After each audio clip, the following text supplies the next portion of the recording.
I've been thinking about this theory for a while, the last couple of months, maybe 6 months now, that brands need to, especially new market entrants in saturated, busy Mm. markets, like if you're coming out with an energy drink right now, or you're coming out with a can of water, you the easiest way to market in terms of marketing is if you do a really good job of making it clear that you are the antithesis of the incumbents. Yes. So you are a or, not an and in your customer's decision framework. Hmm. And what I mean by that is, to be very specific, I've invested in a company called Perfect 10. And in one of my first meetings with them, when we sat down, I said, this brand I think will win if the consumer walks down that supermarket aisle and thinks to themselves, I can be a insert incumbent energy drink brand Hmm.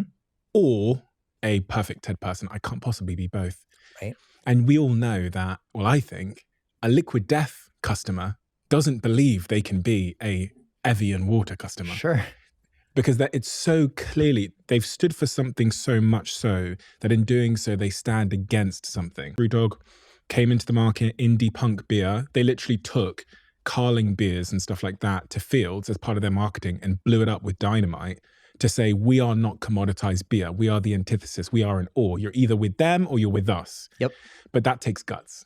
It does. It takes balls, like Liquid Death had balls. And there's a whole, like on the psychological side of things, the studies about signaling and counter signaling. So all the cool people, high status, fashionable people start wearing a thing to signal group affiliation of like, we are the type of people who wear this. Yeah. And then very quickly you have follow on folks who are like, oh, the cool people are wearing this. And then the people who want to distinguish themselves from all of the things that are being sold at the mass retailers will change fashions specifically to signal that we are not that. And so the cycle begins again.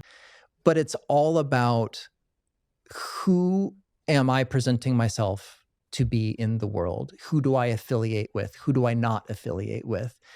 And counter signaling is noticing a signal that's happening out there in the world and making a deliberate decision to be the opposite of that, or the antithesis of that in some ways.